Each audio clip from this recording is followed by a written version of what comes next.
Hurricane Helene 2 weeks ago that brought in the 5-foot surge. How much can this area take is the question, right? As we are enduring it right now. Menacing Milton, making its way in, at one point a Cat 5, now a Cat 3, about to make landfall in some spot really close to here. In the next hour and a half, maybe 2 hours. It all depends. And I think we started this morning in Tampa, reporting live on the Gunnison Channel there in downtown, Garrison Channel rather, and then moved down to Sarasota, wondering and thinking, okay, is it going to turn east? Are we going to have a direct impact in Sarasota? And we looked at the models and figured, you know what, let's head just a little bit north here to West Bradenton, and that's where we stand here as the water is raging on this river right now tonight. Fox weather crews spread out all over the region, on the Gulf Coast, in the center interior, and on the east coast of Florida right now. Tornadoes have been spinning up. It's just a tremendous conglomeration of Mother Nature's hell. Steve, we're in for it, and we're going to be reporting throughout the night.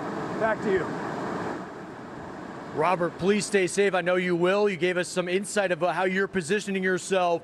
Good update there from Bradenton, kind of giving us that analysis and why there's so much concern on the Gulf side. Let's show you what it looks like just south of Robert right now. We're going to show you from Naples, Florida. There's the pier and the waves that are pounding along the shore. Remember, they are already going into a surge right now where they're eclipsing 3.2 feet above their normal tide cycle. And this is going to be going on for hours. The worst of it expected to push in here in the next 2 to 3 hours. We're going to have more on the other side of the break. Stay with us. Hello, I'm former Arkansas Governor Mike Huckabee. A lot of times you can't control the amount of sleep that you're getting. You can't fall asleep or you're tossing and turning all night. You can't get the sleep you need to stay healthy. I know, it's scary, unless you use Relaxium Sleep. Relaxium Sleep is a product that's made from natural ingredients, and it usually works from the very first night you try it. It helps you fall asleep, stay asleep, and wake up refreshed, earning your body those quality hours of sleep that it desperately needs. Join the hundreds of thousands of people who've experienced the relief and health benefits from getting a great night's sleep and get Relaxium Sleep. The first time I took Relaxium and I slept through the night, I thought, wow, this worked for me. I could not believe it. Relaxium Sleep is studied, tested, and designed by a neurologist to help you fall asleep faster, stay asleep longer, and wake up refreshed. Relaxium Sleep worked from the very first night I took it. I had more focus and mental clarity than I've had in years. Relaxium is drug-free and not addictive, so you can take Relaxium every night and never worry about side effects. And the best part is, it can start working from the very first night. When I take Relaxium Sleep, I sleep better than I have in years. I wake up feeling like I've had the best night's sleep. Stop being afraid and start sleeping your fears away with Relaxium Sleep. Your body and your mind will thank you. Mike Huckabee is so confident that Relaxium will work for you, he's asked us to give away 1,000 bottles. If you're not getting calm enough to go to sleep, take Relaxium Sleep. I promise you it'll work. Get your risk-free bottle of Relaxium Sleep now. It's guaranteed to work or your money back. Visit tryrelaxium.com or call 800-317-6312. That's tryrelaxium.com or call 800-317-6312.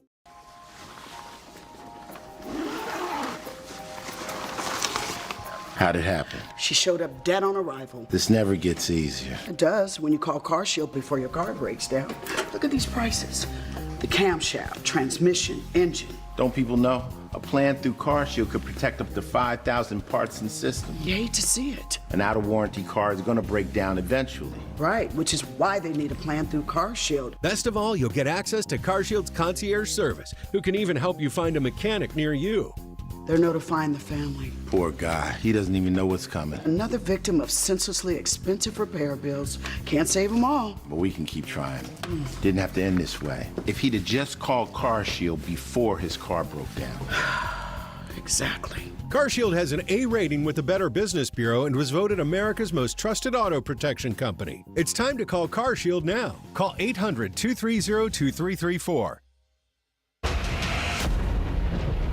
And And welcome back into Fox Weather Live. We're showing you the impacts from Milton all throughout Florida. I'm in Tampa downtown where we have emergency for high winds. That's going to be something extreme wind warning, 120 mile per hour winds potentially here. Let's take you to other areas where the wind is actually creating a surge right now. I want to bring in exclusive Fox Weather storm tracker Mark Sudduth. Look at this. This is Nokomis, Florida. And Mark, I just saw you post on X the before and after of this, alarming what we're seeing with the beginning of the storm surge in Florida already. Absolutely alarming. I worked very hard with my colleague to get these shot out on social media, to get permission to put cameras where we can see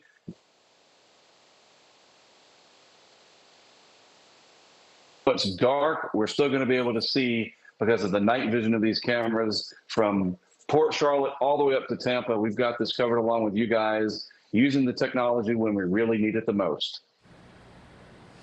And when we're looking at this, Mark, when you're seeing this, and I know you're watching the forecast too, does this seem like another record type of event, historic? I know Helene set some records. This already looks bad from this vantage point, especially for the Bay Area as we get closer to landfall. Yes, it's all going to depend on where that fiercest of the wind drives the surge in. We can't pinpoint that down to a neighborhood, even 12 hours out. So it's that's why you see these peak surge forecasts covering such a large area.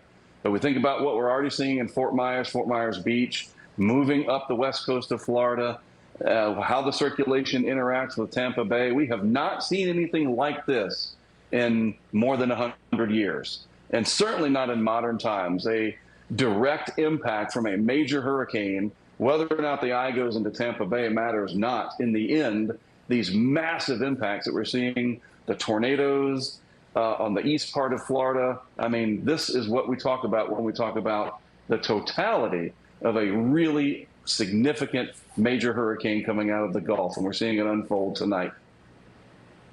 Yeah, Mark, when you're watching just the trajectory of the movement, the overall track, something we haven't seen since an unnamed storm back in the 1920s or even back into the 1800s. So what you're documenting right now is historic in every sense of the word. I want to ask you, though, I know you're coming to us live from inside in Brandon. So you're just east of us here in Tampa. What have you seen or kind of heard so far throughout the day with Milton?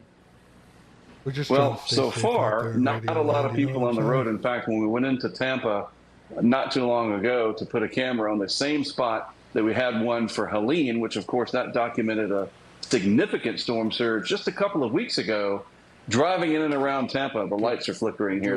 Here it comes. Forecast driving around Tampa. It was empty, and that was good to see. Not anybody in Tampa.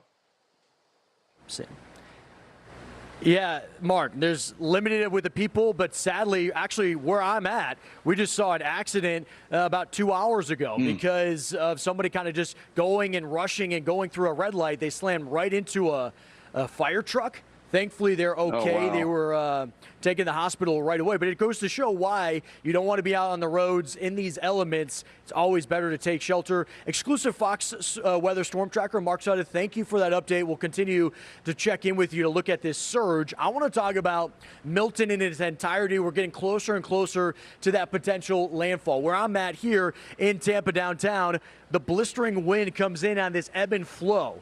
And you're looking at all of that rain off in the distance, currents. It's like that pressure washer effect of all of this. Wind speeds in this area have already been clocked right around hurricane force. That's 75 miles per hour or greater. Sarasota Bradenton Airport got 77. And the worst of it is coming in the next several hours. That's why they sent an emergency alert to all of our phones. And it's been warned now for winds potentially up to 120 miles per hour. Now, let's try to track out a little bit with, Milton and what we've already seen so far. West Palm Beach, Florida, they had 92 mile per hour winds. We also have had several tornadoes confirmed on the eastern side of Florida. We'll show you those visuals. I've been getting some visuals from my family there, and each one alarming because of the extensive damage. But it's not just the wind. The rain, by the way, in areas like Fort Pierce, they've had some rain gauges eclipsing 9 inches of rain already. By the way, Fort Pierce is on the I-95 corridor out by Port St. Lucie and just north of Jupiter. So well removed from our event. So right now, this is what they're saying. This is radar estimated 6.25. Again, we've had a rain gauge that's pulled up at least 9 inches of rain. Notice what's happening over there in Tampa. We are starting to pick up that rain where we're getting right around 4.5, if not greater. Sarasota, nearing 5 inches of rain.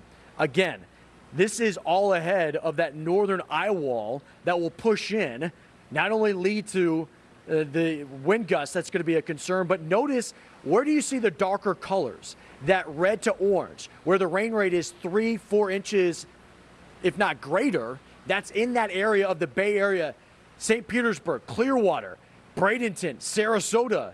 All of these spots are going to get hit with that rain. We are going to unpack it for you here on Fox Weather. Stay with us. We'll have more live reports after the break.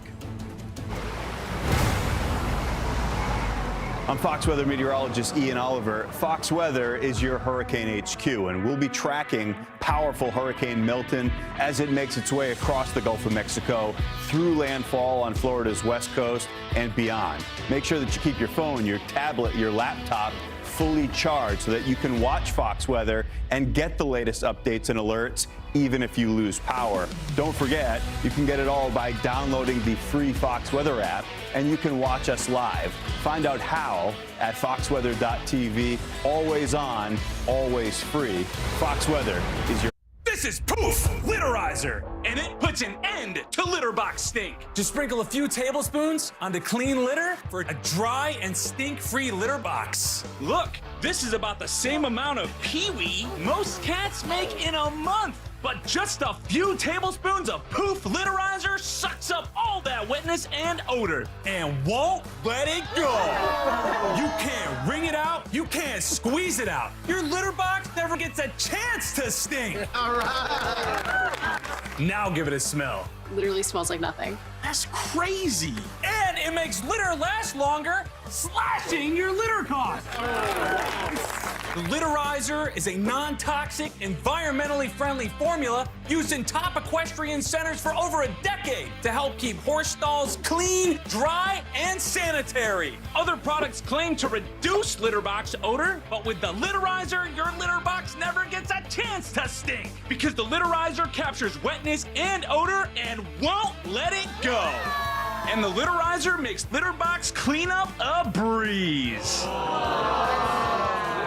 No more stinky litter boxes, no more stinky houses. No one's gonna come over and say, do you got a cat? Poof Litterizer eliminates unhealthy litter box odor and has no toxic or tacky fragrances. Poof Litterizer is the litter box civilizer, earning Cat Fancy's Editor's Choice Award for innovation. Call or go online to get a 16-ounce container of Poof Litterizer. Good for months of litter changes for just $24.95. It's guaranteed to save you double that in kitty litter costs. A dry and stink-free litter box that saves you time and money?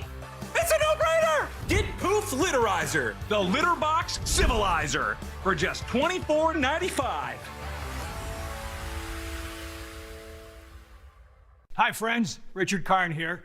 Now I'm known as the guy who can fix just about anything, but the technology in most appliances requires very special training to fix. And that's why my family has Choice Home Warranty. Choice Home Warranty covers over 25 major home systems and appliances. That's your AC, heating, plumbing, kitchen and laundry appliances, and so much more. Imagine for less than a cup of coffee a day, Choice Home Warranty can help protect you from expensive major system and appliance breakdowns that your homeowner's insurance doesn't cover. Call Choice Home Warranty now and get access to a nationwide network of over 15,000 technicians and the latest appointment setting technology so you'll know when they're on their way. So, do what this old DIYer did and call Choice Home Warranty now before something breaks down. Get protection for your heating, AC, plumbing, kitchen and laundry appliances, and more. Call for your free quote today. Call in the next 5 minutes and get your first month free. 800-393-0726. 800-393-0726. And welcome into Fox Weather Live. We are showing you 4 different vantage points of Florida, all taking significant impacts from major Hurricane Milton. We have Tampa, where we do have a wind warning, an extreme wind warning. We'll get into that. Daytona Beach, where we have Haley Meyer. They're taking on the rough surf. Not too far from there, we have Bob Van Dillen. We'll check in with BVD here in a moment. Hudson, Florida, where they're taking on the surge right now. And Naples also taking on the surge. Welcome inside to Fox Weather. I'm Fox Weather meteorologist Steve Bender. I'm coming to you from downtown Tampa, where we've had over 4.5 inches of rain, but you'll notice behind me, the wind has really started to enhance. That's why we have that extreme wind warning that goes into effect for the next several hours until 9:30 p.m. The wind expected to get up to 115 miles per hour, and that is for 2.7 million people. Widespread impacts and powerful impacts. But truly, the story of Milton throughout the early portion of the day has been the tornadic conditions. This has been historic in every sense of the word and prolific. Sadly, this hit close to home. On the other side of the screen there, you're noticing that is from my brother there in West Palm Beach, Florida, in Wellington, Florida, just outside of there, where you're looking at the tornado. That's one of 126 warnings that have been issued. Every single one of those red warning boxes is a tornado warning. Many of those have been confirmed. When I was talking with my brother in a brief moment, checking in on him, everybody is okay, thankfully. This is the extensive damage he has seen throughout the neighborhood. Everybody is accounted for. Sadly, though, the neighborhood next to us, they're saying that there's some injuries and potentially some fatalities. I'll try to get more on that throughout our show here, but you can tell roofs have been ripped off, cars have been flipped and thrown into homes. These tornadoes have been powerful. You look at them, the structure of them is what we call a wedge tornado at times, where the width of the tornado is greater than it is tall. Why is that important? Because it creates a bigger impact on the surface itself. It creates life-threatening conditions for so many of these spots throughout Florida. This has not only been exclusive to South Florida, even though, by the way, the National Weather Service out of Miami, they've issued the most tornado warnings they've ever had in a single day of any year at any time frame out of this event. They had 55 tornado warnings. Then we take it over to the National Weather Service in Tampa. They've issued the most tornado warnings out of any day, out of any month, out of this event. That just shows you why a tropical system is much more than the category itself. Category only tells you the wind. It doesn't tell you the vorticity. It doesn't tell you about that storm surge. It doesn't tell you about that rain total. We talk about all of those threats and try to build that awareness, but you got to stay locked in on this forecast because it evolves throughout the day. And there's still a lot of iterations left, a lot of different type of impacts from Milton. We are now closing in on another 1 to 2 to potentially 3 hours from landfall. But landfall doesn't stop impacts. The impacts continue on. That just gives us that designation of when the eye wall, the center of it, crosses over land. Still some major concerns when you're looking at the radar there and what's going to unfold. We have teams throughout all of Florida talking about those type of impacts. We're going to talk about more of that. I want to show you now. This is Naples, Florida, where you're looking out over the pier. Notice that rough surf. It has been powerful, and that's what's going to drive all of that energy onshore. And they've already registered on their tide cycle with the gauge for the storm surge over 3.2 feet above the cycle. Again, this is only going to get worse as the high tide cycle moves in for these areas of Southwest Florida, whether it's Naples, whether it's Fort Myers. Their high tide hits just after midnight. So they just pushed through low tide, and they've already seen this type of damage. Now look at the storm surge up where we are at in the Bay Area. This to me is alarming because what you're seeing is a reverse surge. The wind's coming in out of the east, or if you're in East Bay, the northeast. So the water is actually leaving the bay right now. That is going to change as we get into landfall and the hours after that. Because hours after that, the wind's going to change out of the west and southwest, and it's going to drive all of this energy in. There's Naples. There's the live camera of the pier. They've actually seen worse of the surge now. Another half foot on top of what I was talking about before. So now we are at 3.7 feet above your normal high tide cycle. You're looking at Fort Myers, 2.7. We do have Brandy Campbell. She's in Fort Myers. She'll get us some more information throughout our show. we do have Brian Norcross, our hurricane specialist. He's going to jump in. We're getting hourly updates from this event. But Brian, when we talk about those hourly updates, that is just the position of this storm. You had said, hey, we've already seen that position move, right? That eastward jump is starting to happen. What are you kind of seeing? And talk to us about those impacts from Milton as we get closer and closer to landfall. Yeah, we're pretty certain now, Steve. In fact, we're very certain that the center of this storm is going to come in well south of Tampa Bay. And that means we may very well get a reverse surge in Tampa Bay like we did in Hurricane Irma, where the water in Tampa Bay is pushed out. Still, some areas around the bay can get surge over the shoreline. But for Tampa Bay, this does not look like a direct push of Gulf water at all. In fact, for the Manatee River, where Robert Ray is, that water is being pushed out of the Manatee River. From Sarasota north, we're getting this outward push. Now,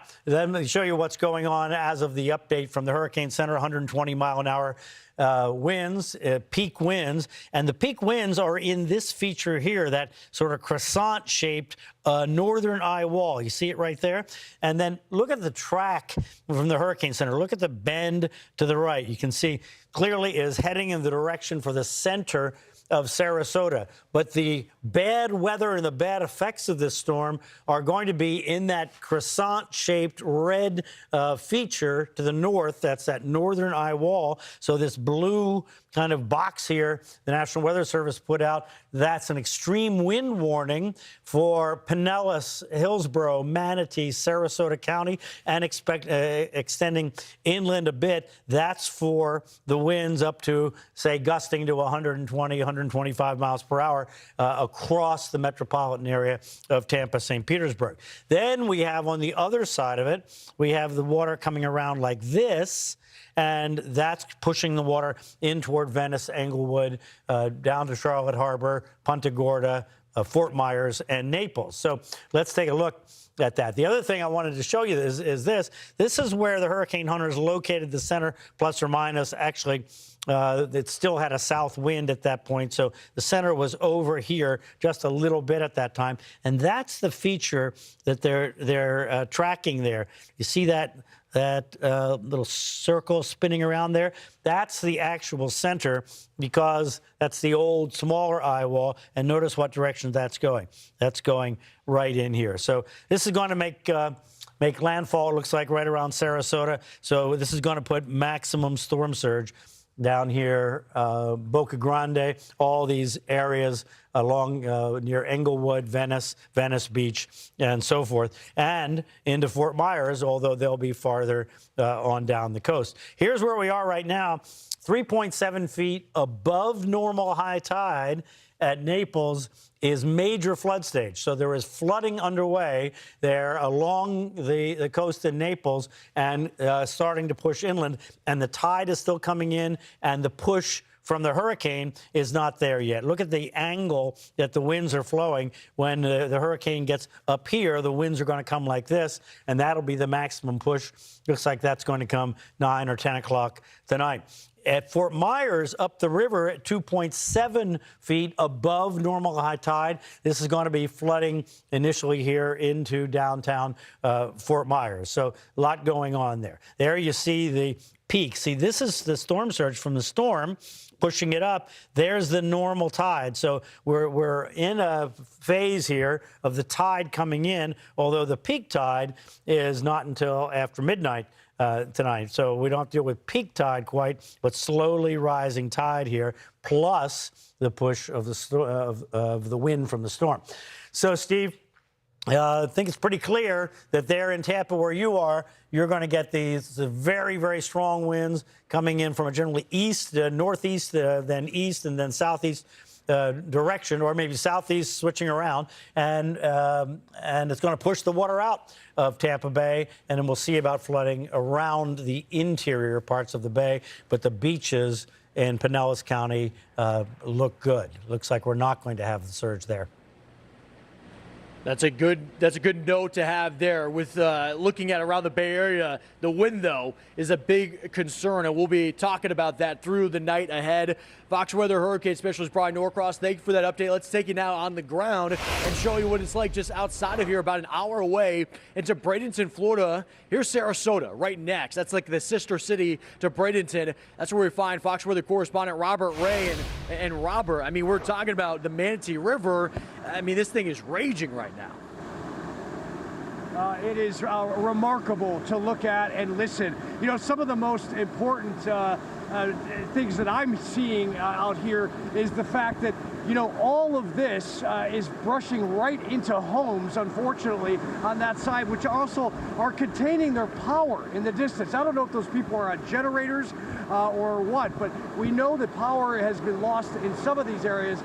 We just saw some of the pops happen moments ago, unfortunately. And, you know, I have to say, Steve, we're starting to have vegetation come off of some trees and shrubs, and that is indicative of the wind speeds beginning to be increased, unfortunately, as part of this eye wall is out there getting really close. We don't have an official landfall yet, but the eye wall is upon us right now, and unfortunately, it's just going to get more intense as this comes in. On the other side of the Manatee River is Tampa Bay, okay? And that is where the water will begin to come in, unfortunately. 10 to 15 feet of storm surge in some of these areas that is predicted, in places that have already been ravaged by Hurricane Helene 2 weeks ago. Piles of debris everywhere. They just didn't have time to remove them. And I just had something hit my helmet, and I heard a click there. So I probably need to get glasses on for the next time I head out here for these live reports. And by the way, we are monitoring this water very, very carefully. And we have an exit route that will take us through a neighborhood into mainland and get us out of the shore here. But we think we're going to be okay, at least for the time being. High tide is not until 4:40 a.m.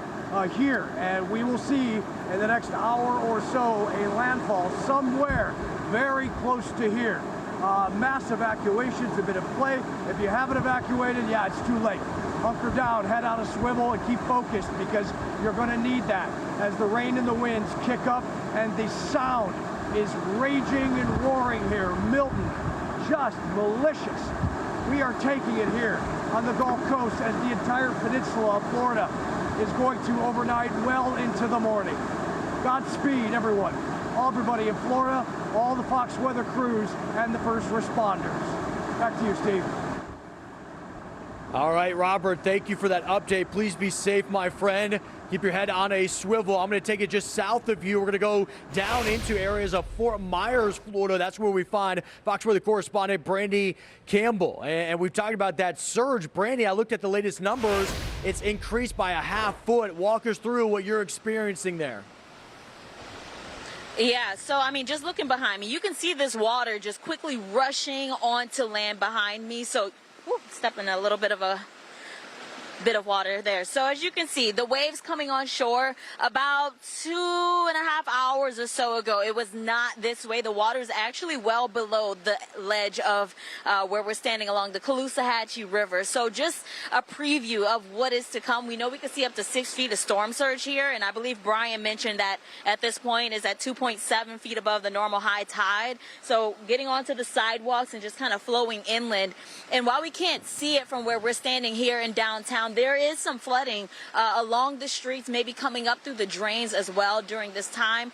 Thankfully, not a lot of people driving the roads, though. We are starting to see some people come out and kind of take a look at what's going on. I mean, if we are able to zoom in down there, you can see there's a couple of people just looking at the waterways. I mean, there are piers or docks, I should say, that were above ground or above water level, and now they're kind of being covered by the water. It's also a very gloomy look out here, almost a grayish purple tint to the sky.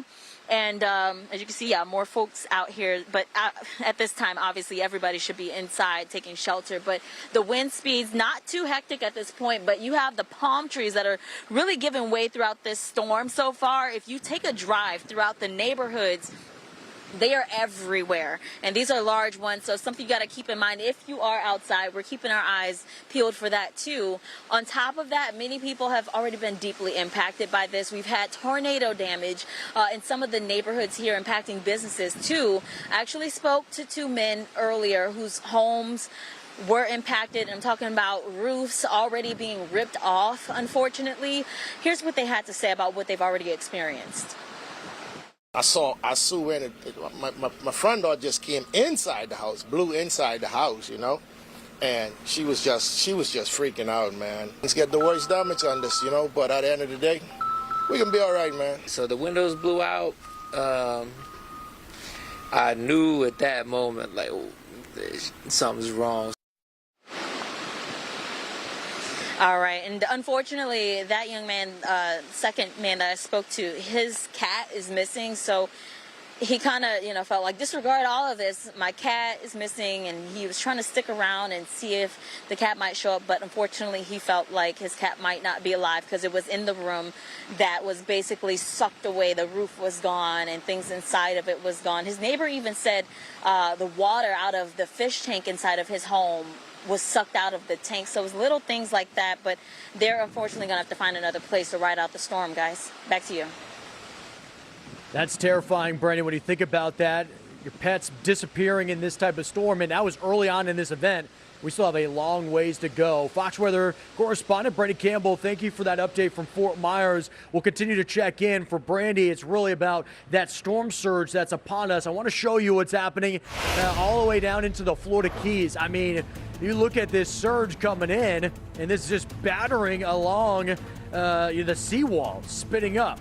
And of course, you still got people there trying to take pictures. So this just shows you the intensity in those areas. I think for the Gulf Coast, though, this surge is really going to pick up here over the next several hours. Here's what we're tracking. There's Milton, still a major hurricane, 120 miles per hour, and it's moving at a good clip at 15 miles out of the northeast. Landfall is impending. We already know part of the eye wall is moving onshore. But remember, it's when the center moves over land. We will unpack the impacts from Milton here on the other side of the break. Stay with us.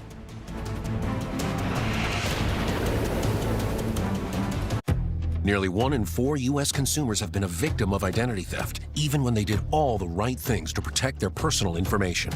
I did everything right, but an institution that had my data didn't. And now my identity's been stolen. Banks, hospitals, employers, and other institutions all have your personal information too. And when they're exposed, careful monitoring of your accounts and credit won't be enough. $110,000 of my We're giving Mario a shout out. Mario, why don't you tell everybody where you're from, Mario? And, personal information, what made you so interested in Hurricane Milton? Are you a Floridian? Are you from somewhere else? Are you just interested in stories, Mario? Why don't you let everybody know, Mario, what's going on? Identity restoration specialist will fix it, guaranteed. Plus, all LifeLock members are backed by the LifeLock $1 Million Protection Package, including reimbursement for stolen funds. Call now or go online and use promo code 35TV to save 35% off an annual plan for your first year. Hello, I'm former Arkansas Governor Mike Huckabee. A lot of times you can't control the amount of sleep that you're getting. If you can't fall asleep or you're tossing and turning all night, you can't get the sleep you need to stay healthy. I know, it's scary unless you use Relaxium Sleep. Relaxium Sleep is a product that's made from natural ingredients, and it usually works from the very first night you try it. It helps you fall asleep, stay asleep, and wake up refreshed, earning your body those quality hours of sleep that it desperately needs. Join the hundreds of thousands of people who've experienced the relief and health benefits from getting a great night's sleep and get Relaxium Sleep. The first time I took Relaxium and I slept through the night, I thought, wow, this worked. Where you at, Monty? Where you at, Monty? Relaxium Sleep is studied, tested, and designed by a neurologist to help you fall asleep faster, stay asleep longer, and wake up refreshed. Relaxium Sleep worked from the very first night I took it. I had more focus and mental clarity than I've had in years. Relaxium is drug-free and not addictive, so you can take Relaxium every night and never worry about side effects. Give a New York and the best part is, it can start working from the very New Yorkers in the house on the East Coast just wondering what the hell, because he's like, dude, is this coming up by me? You know what I'm saying? Stop being afraid and start sleeping your fears away with I think it'll stop Relaxium it like Sleep. North Carolina. It'll fuck and North your Carolina mind up a will little bit thank more. you. No, I don't think it'll. Mike I think Huckabee it'll is so go out confident that Relaxium will work for you, he's asked us to give away 1,000 bottles. If you're not getting calm enough to go to sleep, take Relaxium Sleep. I promise you it'll work. Get your risk-free bottle of Relaxium Sleep now. It's guaranteed to work or your money back. Visit tryrelaxium.com or call 800-317-6312. That's tryrelaxium.com or call 800-317-6312. And welcome back into Fox Weather Live, coming to you from downtown Tampa, where we are under an extreme wind warning until 9:30 p.m. That's because winds could get up to 110 miles per hour sustained as that northern eye wall slams in from Milton. I mean, behind me, you could just see how this wind is coming in, blowing that rain horizontal. I've noticed when I've kind of scanned the area, as it hits some of the taller buildings, it's actually kind of curling. It's creating a wave effect as it blitzes on in. We're starting to see those power outages climb throughout Florida itself. We have over 340,000 customers without power. Here's the concern. There's no way to restore that in the thick of this storm. We're already seeing 911 operations being suspended in Manatee County.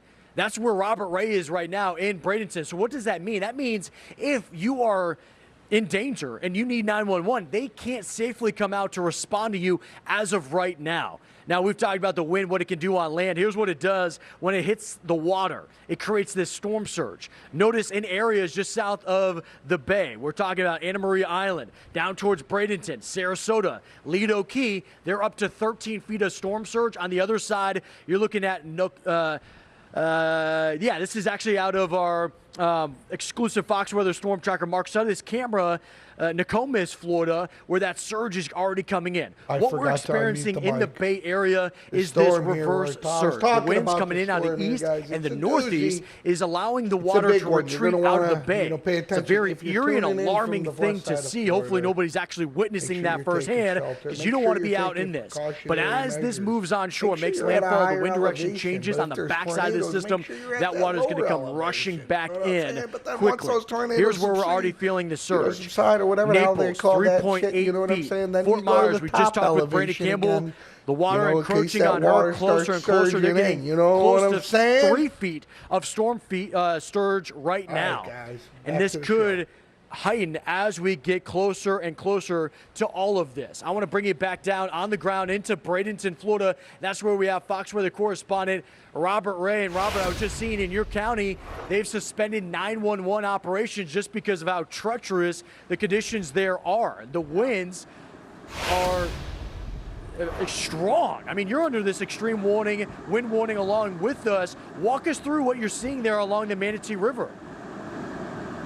Yeah, this is the strongest wind conditions we have seen.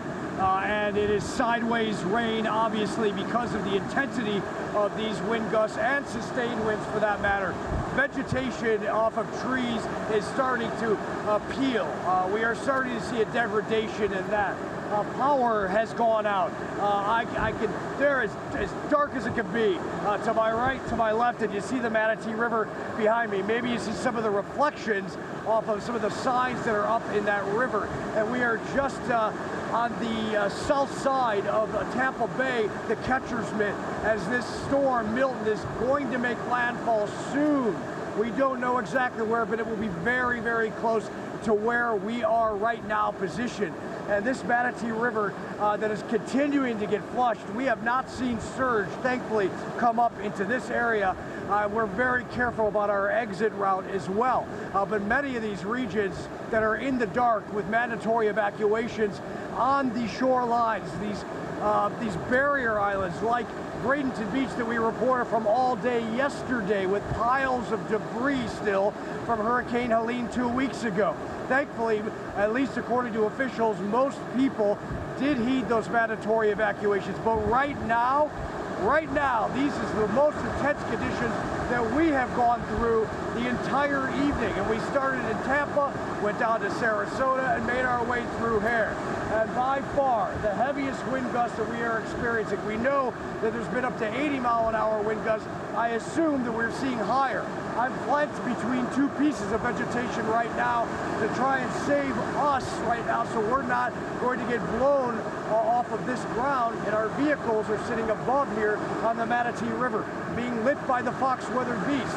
And this is what we're dealing with. We are nowhere near the crescendo, so to speak.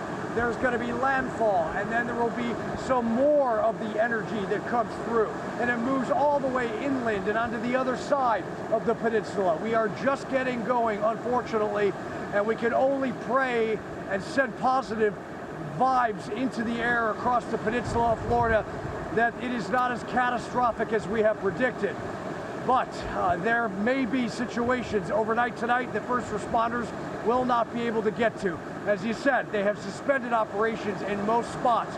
And as you can see, this is why, Steve. Back to you. That's good. Thank you.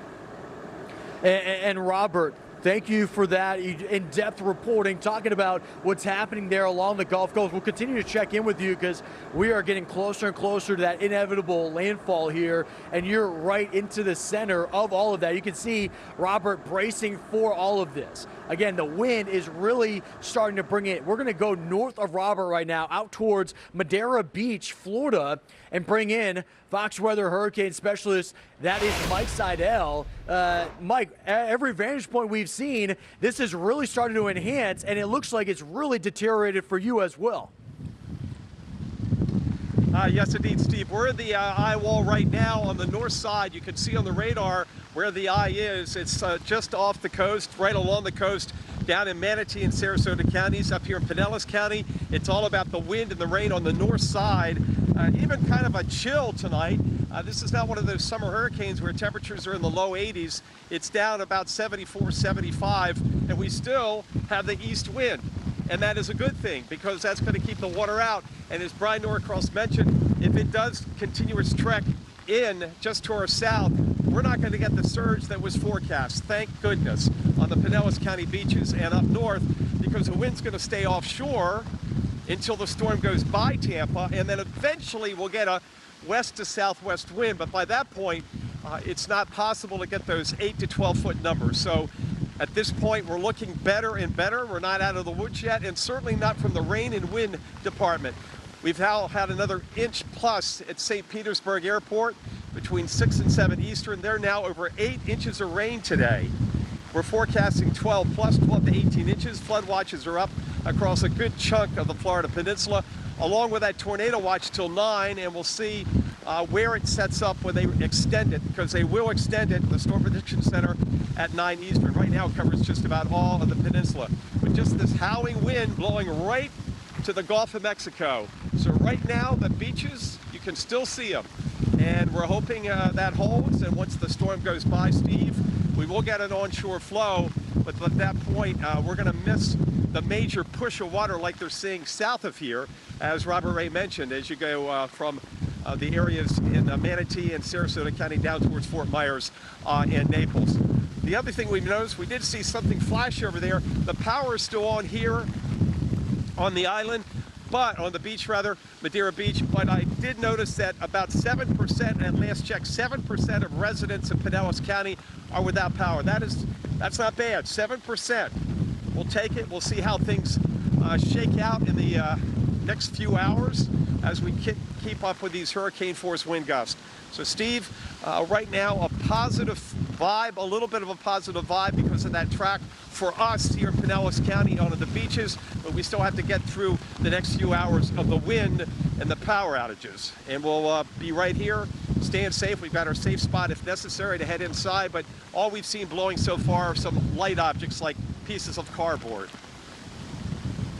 Yeah, something we'll be watching for is definitely that debris from prior storms like Helene.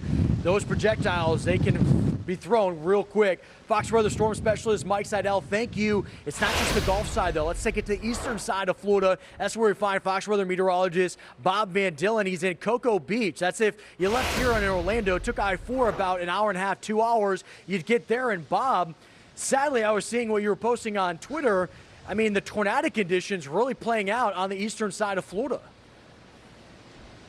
Yeah, I mean, you've got a tornado story right now. I've got a tornado story, or it's probably a water spout more like it. We actually, Steve, had a break for about 15, 20 minutes, and we went into our hotel lobby, and we got a pizza. It was like 5:45 p.m. Eastern time, and all our phones start going off. Tornado warning, tornado warning. I look at our Fox weather app, and sure enough, nice hookup go over us. I don't know if it was over the water or right here. I didn't have time to zoom in. I take off, my photographer Ross takes off because we want to go save our equipment that's out there on the beach. He went a different way. He went out the side way. I went out the front door, and all of a sudden, nothing but a wind tunnel just whipping. It was a wall of water going by. My hat gets taken off my hat, and my head gets into the road and gets picked up, and it's into something. I lost my hat. I'm like, what is going on? So I took some video of the backside of whatever it was. Whatever it was, I'm pretty sure it was either a weak tornado or a water spout that came ashore, because it went through our parking lot and went all the way through North Atlantic Ave, which is the main stretch of highway right there in Cocoa Beach, and it took out power lines. So the linesman crew were out there till just about 5 minutes ago where they picked up, but they closed the entire road off there with the police activity because a possible tornado went right over that street and took out some power lines. Our lights flickered in the hotel, of course. That's what it looked like. Now, as for my photographer, Ross, I actually gave him this hat because I've been working with him forever. He never had a Fox hat. I got to take it back now. Apologies. He went out to go save his camera, and he got knocked down. He got knocked down by a water spout, but he's holding on to the camera and everything. Our live view took a big hit. That's why it took us about an hour and a half to get back up online. But everything seems to be working right now. The only thing that we see damage-wise is just the power lines, Steve, but some coconuts down and palm fronds, but that's it. So that's the story right here. I mean, these tornado warnings were real. That was either a water spout or a weak tornado went through. I caught the back end of it as a race behind me. Just a very kinetic situation, Steve. Yeah, it shows just how quickly everything can unfold. Bob, I'm glad you and the crew are okay, and we'll continue to check in with you because we know as this makes landfall, it gets closer and closer to you, and that changes those type of concerns there along the East Coast. That's Bob Van Dillen in Cocoa Beach, Florida. He talked about the tornadic conditions for him. I've been talking about throughout our show what's happening with my family on the eastern side of Florida. This is in Wellington. That's just outside of West Palm Beach, where that's my childhood home. My brother lives there now. They took a hit from a tornado. It left our neighborhood, went out towards Binks Forest, and sadly that neighborhood took a direct hit from a substantial tornado, and there was a car that was thrown into a home. I'm told by my brother who went over there that there was 2 people inside that car. So there's still a lot of information that's coming to us. Major concerns of what's happening throughout Florida. Remember, over 126 tornado warnings throughout this event. It's been historic. It's the most tornado warnings ever issued by the National Weather Service in Miami and Tampa in a single day. There's that car right there. A lot to see with Milton, and more updates coming in after this. We'll have that on the other side of the break. Stay with us.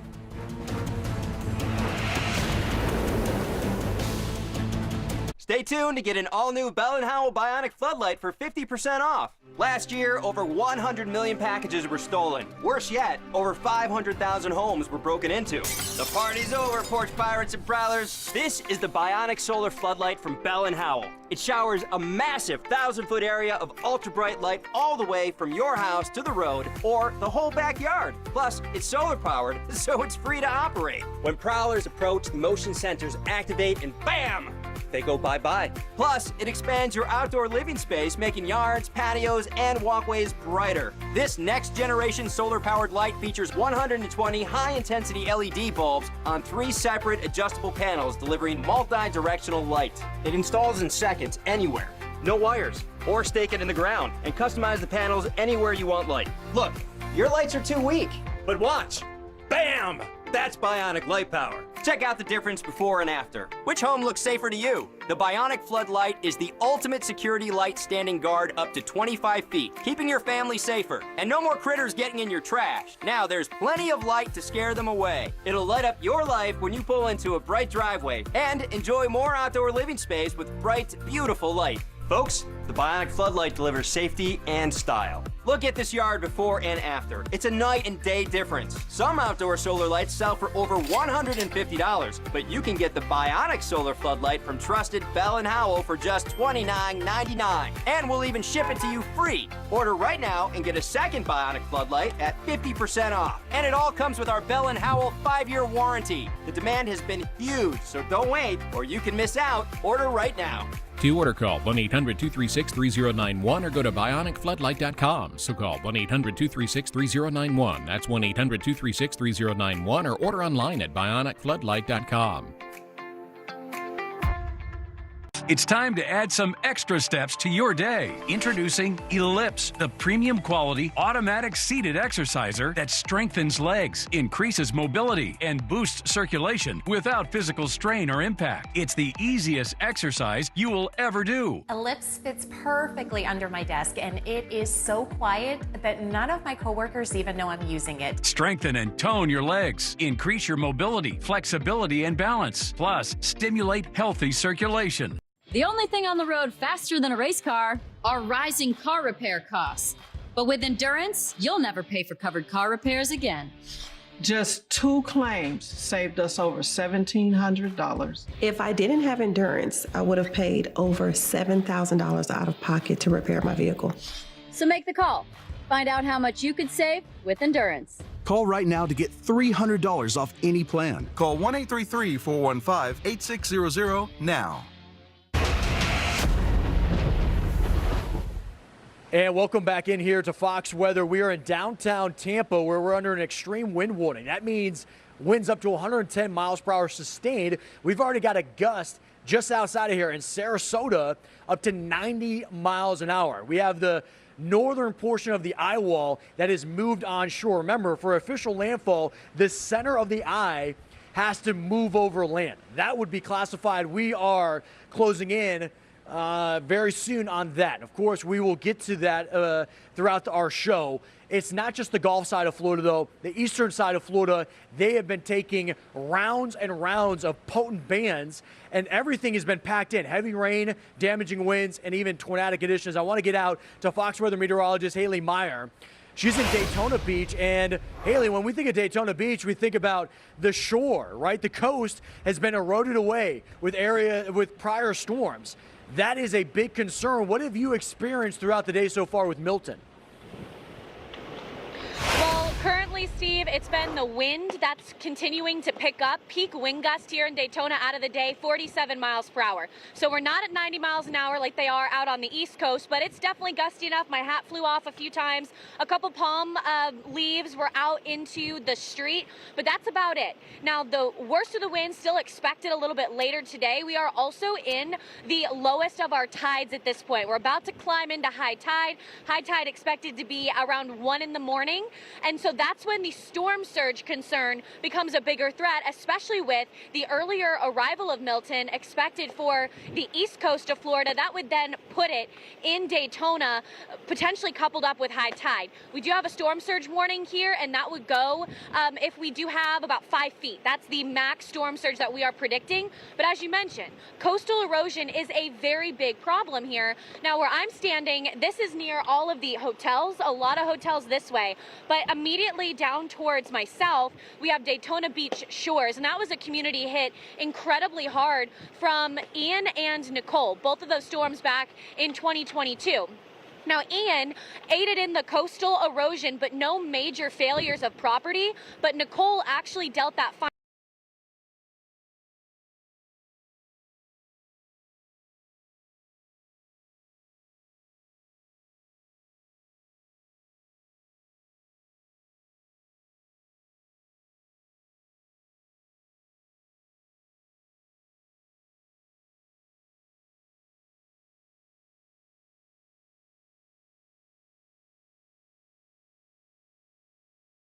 Hazards in the storm surge and in the flood waters. stay put until the storm is passed. If you are in Sarasota, Manatee, some of those areas where the eye of the storm is going, it may be where things calm down for a minute. Just understand that means you're in the eye. It's going to go back and get really nasty very soon. So don't go outdoors until it is confirmed safe. You can listen to your local emergency management officials about that one. Power outages are going to happen, as I mentioned. So please, if you're using a generator, make sure that you're using it safely. Do not run the generator inside your home. That can be fatal. Make sure it's outside the home at a safe distance from windows and doorways. If you see dangerous conditions, please report those to your local authorities so that they can help protect people and mitigate it. So the storm is here. It's time for everybody to hunker down. I know we've got massive amounts of resources that have been prepared for this storm. People are tired because of having to deal with Hurricane Helene, and yet all I've seen is people just dig deep inside and say, we're not going to be denied, we're going to get the job done. So I really appreciate everybody that's worked so hard on the heels of Helene to prepare for this storm and to be ready to go. And you will see that in action very shortly as this storm passes. Okay, Kevin Guthrie. Thank you, Governor, for leading us through this. Appreciate your support. Conditions across the state continue to deteriorate as Hurricane Milton approaches landfall on Florida's. No more Michael. No, sir. No, sir. As Hurricane Milton approaches landfall on Florida's west coast, many areas are already experiencing life-threatening storm surge or life-threatening tornadoes. Please make sure if a tornado warning comes in, especially on our east coast of Florida, we have certainly had a lot of tornadic activity over there with confirmed radar signature, confirmed tornadoes. We do have Virginia Task Force 1, Ohio Task Force 1, and Miami Task Force 1 going into those areas to help with those structural collapses that have happened. We're receiving somewhere in the neighborhood, this is really, really rough numbers right now, but about 125 homes that have been destroyed, most of them mobile homes and senior communities. So we're trying to get into Florida's most vulnerable to make sure they're taken care of. If you have not already left, as I just said, as the governor just said, you need to stay inside, stay safe, and stay put. Make sure that you're getting to a central area of your home, that you're getting as low as you possibly can. That is, if you have a single-story residence and no storm surge, you want to get as low as you possibly can. I had this question asked to me earlier. Do I go to the bottom of the house if I got storm surge? The answer is no. If you've got 2 floors, you need to go to the lowest part of the 2nd floor to escape the storm surge. Please do not. If you have storm surge coming in, please just do not go to the lowest level of your home. Do not attempt to leave your home or drive during the storm. Roads may be flooded, blocked by debris, or have down power lines. Please do not risk it. If you hear, as the governor said, if you hear trees snapping, that means that there is going to be flying debris. You should seek shelter immediately and treat it as if it's a tornado. Protect yourself from flying debris by putting household items such as pillows, heavy coats, blankets on top of you. There may be a point where you think the storm is over. If it goes from absolutely nothing or absolutely horrible and terrible to absolutely nothing, then you are most likely in the eye of the tornado. Please stay in place. Do not come out. We are anticipating power outages, as the governor's already mentioned, with this storm. Take time now, if you still have power, to keep those electronic devices plugged in and keep the charge full.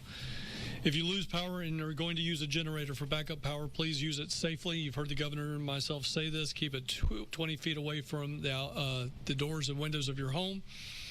Make sure you wait 20 minutes for it to cool down before you refuel it. Make sure it's on a clean, dry surface. And then be sure to have a carbon monoxide monitor in your home. After the storm has passed your area, it is critical that you listen to local authorities for guidance on when it is safe to go outside or to return home. Do not venture out. Hazardous materials, debris, and flooding could still be present. Do not attempt to clean up the debris by yourself, especially fallen trees or power lines. If you see a dangerous condition, please report them to your local authorities utilizing your 911 lines or non-emergency lines. Residents needing information can continue to call our State Assistance Information Line, which will be open for most likely weeks.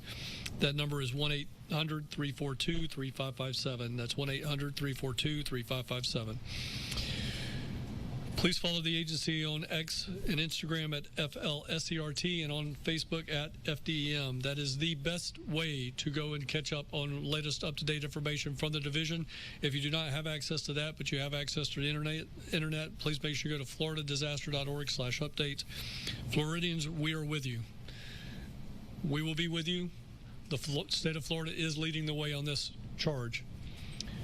Please know that we're coming as fast as we possibly can. There's going to be places that we just cannot get to until the winds die down. But as I've already mentioned, there are strong winds. There are banding rains. But we have the men and women of Florida Task Force 1 out of Miami-Dade, as well as members from the Ohio and Virginia Task Force going into harm's way to help you out. We will continue to do that all night long. I will be here throughout the night along with my team. Governor, it's been a pleasure working with you to this point, but I also want to say thank you for your leadership, and I know that you're not going to go anywhere anytime soon, and I appreciate your leadership. Thank you, sir.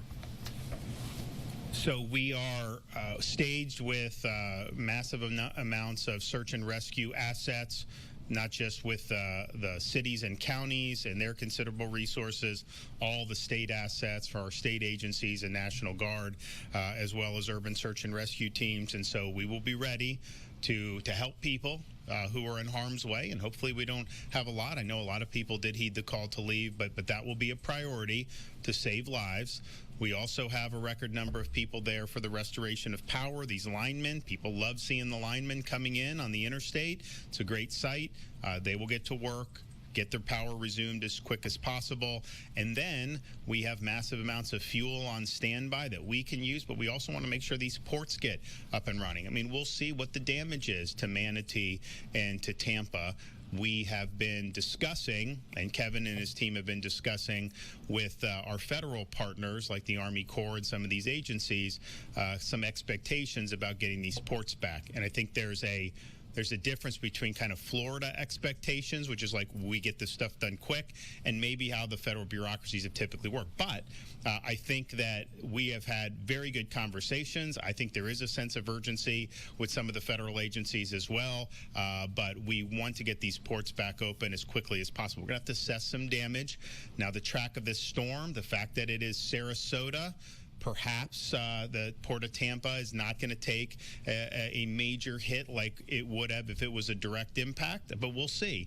Manatee is probably going to be a little bit closer to where it's getting some of the big impact, but we think it's really important that all services are be able to resume, and we have contingencies to be able to get fuel in where it needs to go, but it sure be a lot easier if we just get that coming into the ports. And so those are all going to be priorities from here on out. So if you are watching this, just hunker down. If you're in the path of this storm, it's dangerous outside.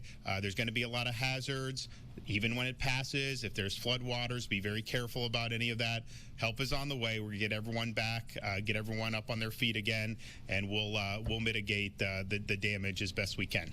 The president said that he has spoken with you. Have you talked about getting more resources from the federal government here in the state, getting things back open? So as I mentioned, we've been discussing with some of the federal partners about acceleration of what needs to be done, if something needs to be done on these ports. You know, to say like, oh, it's going to be weeks for a port, no, that doesn't work. Okay, we got to get it open. And I think they're of the same mind, and I think that Kevin and our team have had good conversations. We've also, Kevin, I know, is talking, both Kevin and I talk with the FEMA administrator about some of the things that we're looking for. You know, for example, with this debris, let local governments do the debris a little bit differently so that we incentivize people to come and do it quickly. Because the way it goes now, it was hard to even get people to do their debris.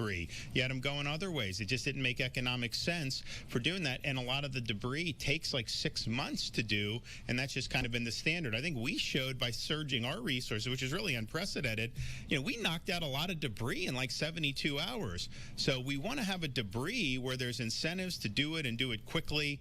Look, I don't want to have to, you know, even talk about this now, but we're not out of hurricane season.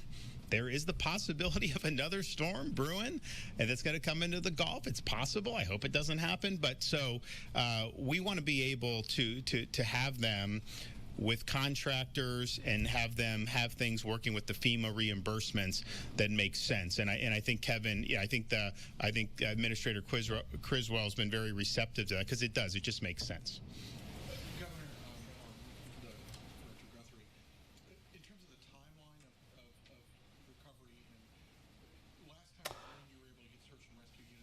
So where's everybody watching from here? Just give some shout outs here, guys. We got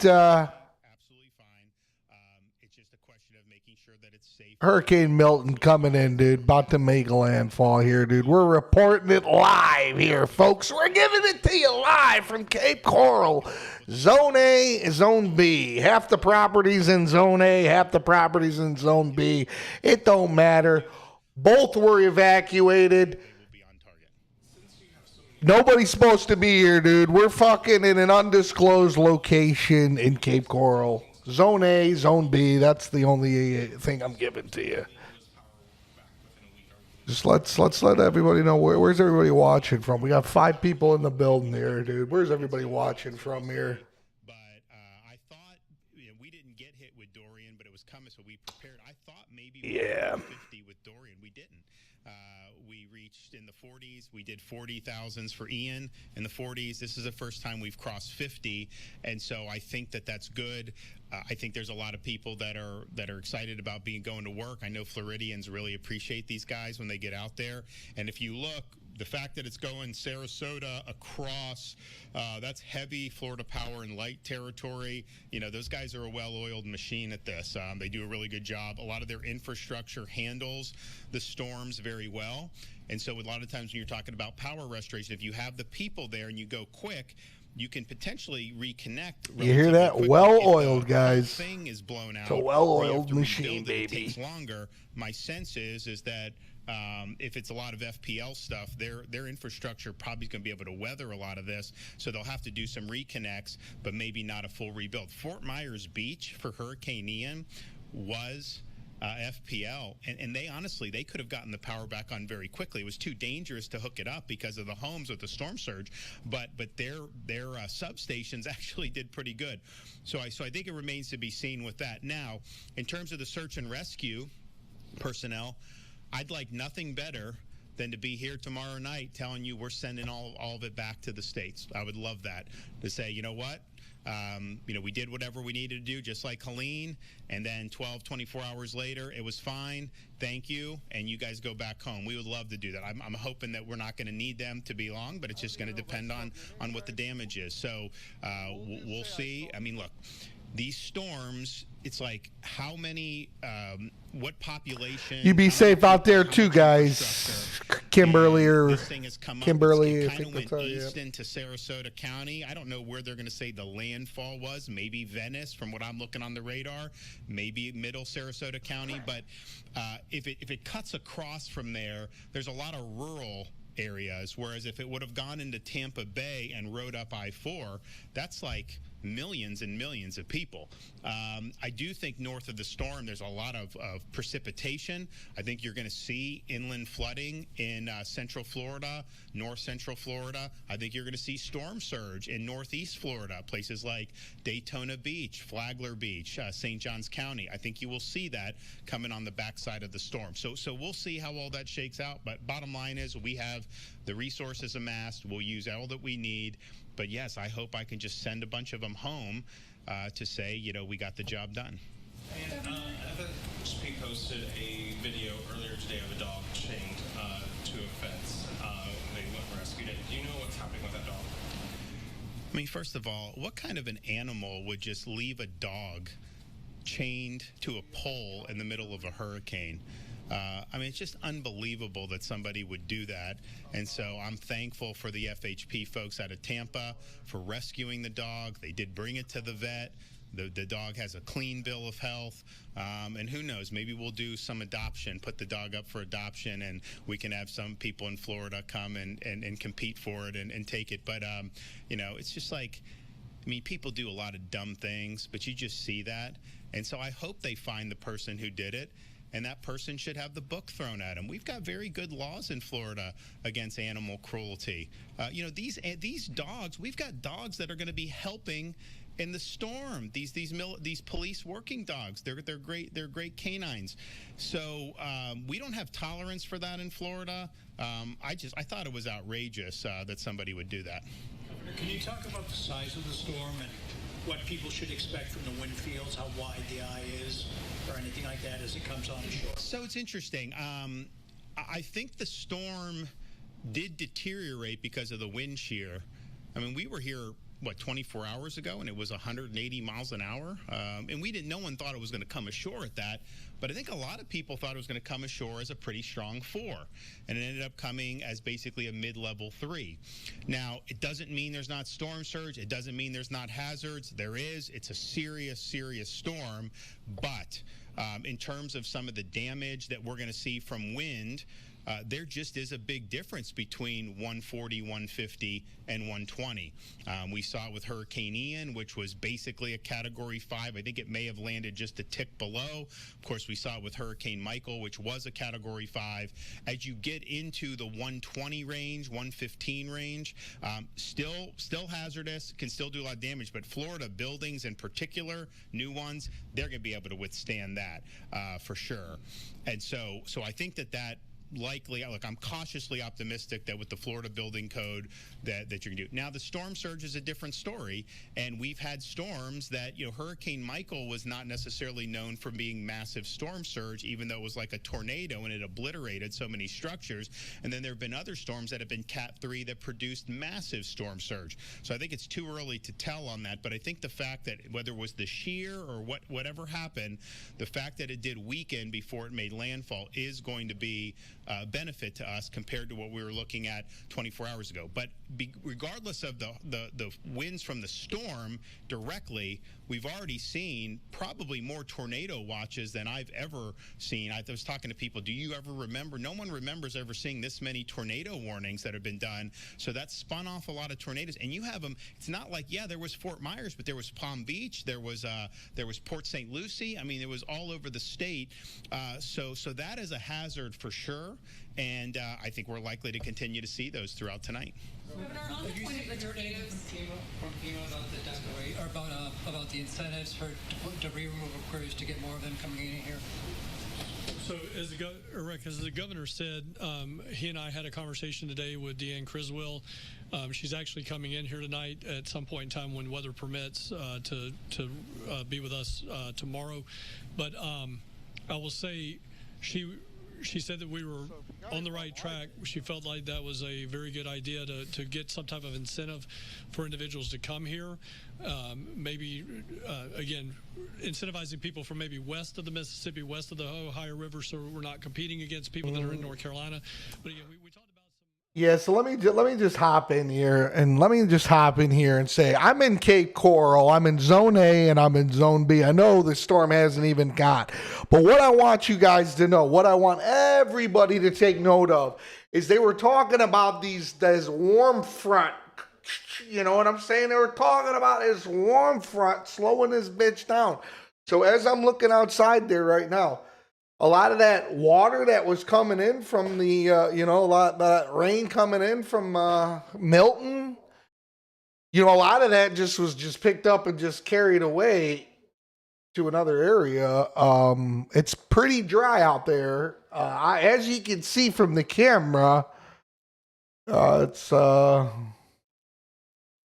pretty dry outside. We're hoping that it continues, that obviously when it hits, because it's obviously going up towards the Tampa area. We're hoping to escape impact. I'm hoping though these winds, though, here's what I'm anticipating, baby. I'm praying to baby Jesus that these winds drop down to about like 75 to 75. That'd be cool. You know what I'm saying? It wouldn't be too bad. It wouldn't be like, oh my, because, I don't even know what temps. What are we at right now? 120. Yeah, we're at 120. This bad boy's slowing down, dude. She was at 180, at 165. Bada bing, bada boom. We're making progress, people, is what I'm saying. Anyways, we're going to get back to the news here in a second. I just wanted to let you guys know. Take note. Dry wind. Fucking Category 3, dude. Government shit the fucking bed. It's better to be safe than sorry. You know what I'm saying? We're talking about lives at stake. So yeah, I'm not saying anything, I would have thought I would have lost power already by now. But, yeah, that's where we're at now, guys. So, anyways, back to the program.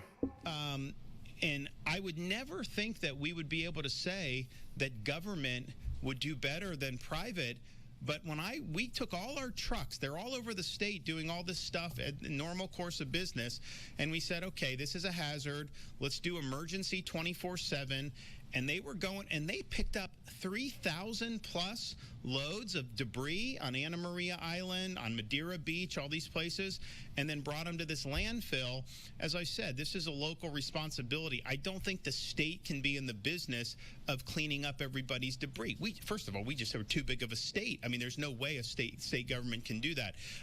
So this was kind of an extraordinary circumstance, but we also have to look at why is this always a problem? And I think what Kevin is doing, I think, is smart. I think the administrator will work constructively with him, and I think we'll probably get somewhere that's going to be more efficient and more effective. Governor, along that line of bureaucracy, you made a decision to pass. By the way, if you're just tuning in, why don't you go ahead and go ahead, click that like, hit that subscribe. Let us know where you're tuning in from. But like I said, we're glad that it's down to a Category 3. We're praying for the people in Tampa and Bradenton and all those other people up there.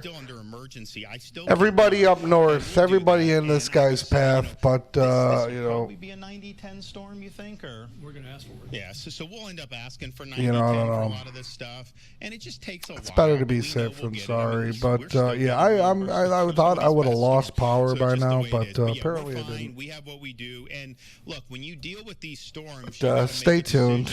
Keep watching. Keep following. This thing could turn in any direction, but I think the question is, are you willing to spend money to be prepared? Yeah. And when you're fully prepared, you will end up not using some of the things that you've amassed. I mean, who knows? Maybe we instead of having 2.4 million restorations like we did with Helene, maybe we'll have less than that with this. We had 30,000 for Helene Lyman. We have 50,000 now.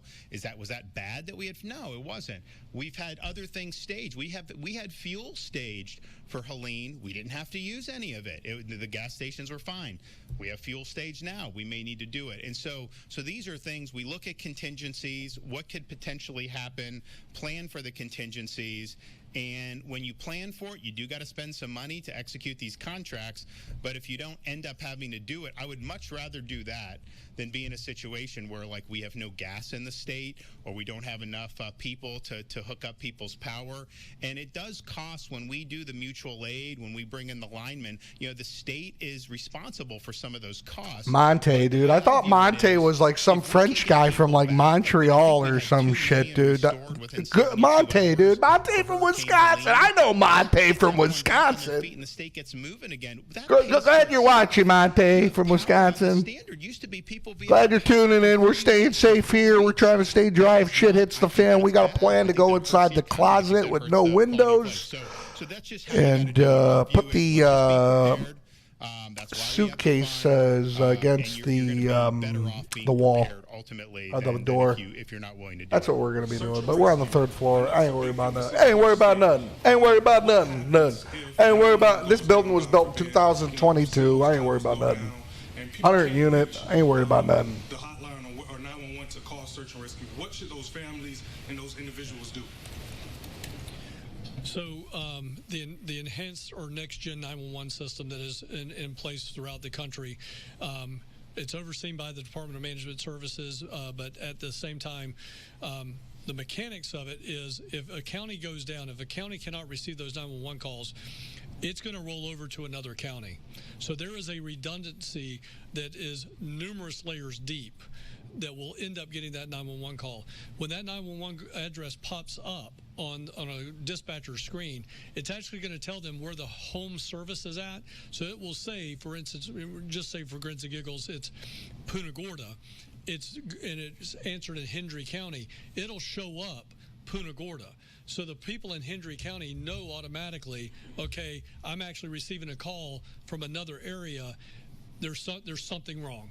They're still going to, all of our dispatchers are trained, our 911 coordinators are trained underneath a Department of Health certificate. So they have all the same standard training throughout the state of Florida. That is a required statute. So they can take that call just as good in Hendry County as they can in, say, Charlotte County. They'll transfer that information. We have redundant systems all across the state. We still have World War II, Cold War era technology that are copper lines that go from every single emergency management agency in this city, or I'm sorry, in this state, to another emergency management. So that'll come in, they'll get the information, they'll pick up that hotline, call that next county over and say, this is what's going on, and then people will respond to that.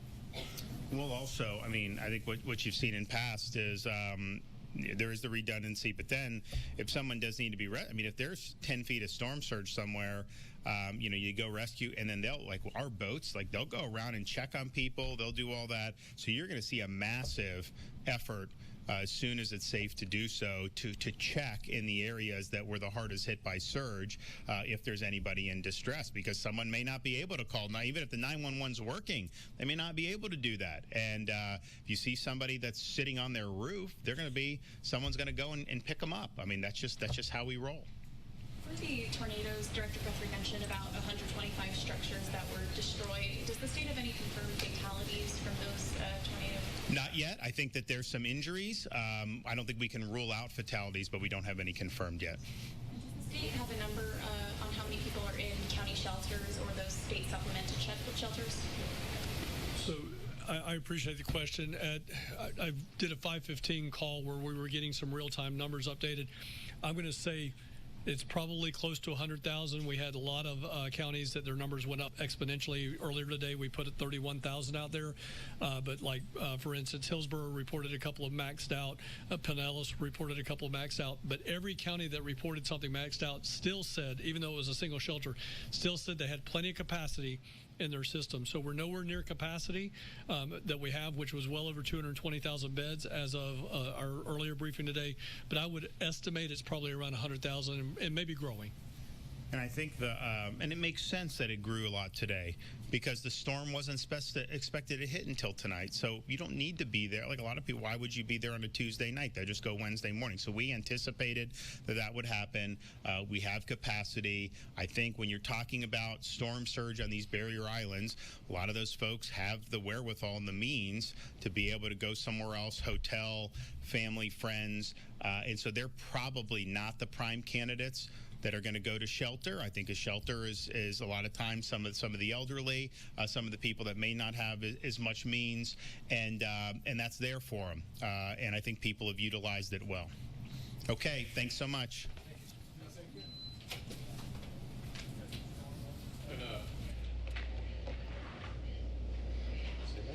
All right, the governor wrapping up there, giving us quite an update on the situation. A lot of things he's informing the state. A lot of them we know because we're going through them. But one of the big things he started talking about is what happens next.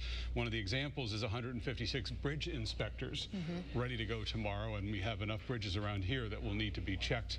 We even heard in Sanibel earlier them talking about one of the first things they'll do is check the causeway in the morning to see if they need help from the state. And some incredible numbers for search and rescue already standing by, ready to go, including members of the National Guard and the Florida National Guard ready to go to look even before the sun comes up. If conditions become ripe, they'll get people out there and make sure they're looking to see if anybody is trapped. And we also bringing up a lot of the things that we learned during Ian primarily, but in the storms that we've had in the last several years about getting the response out faster, about getting these things done quicker, streamlining processes, especially now if there's more debris to pick up, especially in the areas that have Helene debris still to be picked up, but incentivizing, as he said, people to come in from other areas, not competing with North Carolina and the places suffering in the southeast from Helene, but getting people in here faster to get the debris out of here faster. And Kevin Guthrie from the Division of Emergency Management also talking about 125 homes already destroyed, most of them mobile homes, he said, and there were some injuries. Can't rule out fatalities, although they did not confirm any. We know they mentioned a lot about the tornadoes and how many tornadoes this spawned, so maybe it might be a good time for us to bring in Chief Meteorologist Matt Devitt, because Matt, when he talked about those tornadoes, he said he couldn't remember in recent history when a hurricane had spawned so many tornadoes so early like that. Yeah, I mean, I've been in Southwest Florida for 8 years. I've never seen a tornado outbreak like that, especially the Clewiston one. a wedge tornado in southwest Florida. That is almost unheard of. I'm curious to see what they rate that, and hopefully, as we continue to get the very latest on that tornado, no injuries or even fatalities. This is a live look, everybody, of the storm surge coming in from Fisherman's Village in Punta Gorda as the water levels are rising. All this that you see right here, that is the Peace River in Charlotte Harbor. It shouldn't be there. That should be dry ground as the water levels continue to come up. And you can even see it behind me as we just have too much water and it is continuing to come up. And let's take a look at some of the water levels. So this is not surge. These are water levels. Surge is a I'm going to retract my dumbass statement. Of course it's doing it. It's like a vacuum. It's sucking that water up, and now it's about to spit it out. Oh, my God.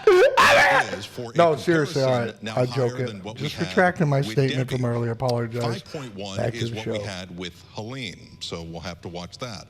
However, in Naples, I can confirm this is the second highest water level ever recorded in Naples, and with their data going back to 1965. Number one, Hurricane Ian. Number three, it just squeaked out Irma, and it also just beat out Helene. So Naples is already seeing their second highest water level in 60 years. Data goes all the way back to 1965, and then the Mayaca River is rising as well. Let's take, and I tell you what, let me even show you the historical comparison here. There is Milton at 4.10. It just beat out Helene a little bit. And, we should start doing the over-under on when I'm going to lose and then power. What happened with Ian in 2022, the sensor washed away, so that's why we called it How failed. about it, guys? It certainly could have been higher Anybody than takers? that. Any takers? So it's you know, pretty significant water levels here, and we're also watching some of them from downtown Fort Myers. Looks like we do have some ripples there along Palm Beach Boulevard. Have to see if that continues to come up. We do have some flooding here at Wink, outside of the facility. Here's a live shot from Sanibel. And we also, this was right before we lost the camera. This is Vanderbilt Beach Resort and Turtle Club. The water coming up. Once again, I showed you Punta Gorda. Let me show you another shot as we take you to this was Englewood Beach before we lost the cam. Let's see if we can punch up the Naples Pier. And as you can imagine, darker now. It's going to be a bit tough to see, but water levels are certainly elevated, and we lost that camera in. Oh, no, we still got it.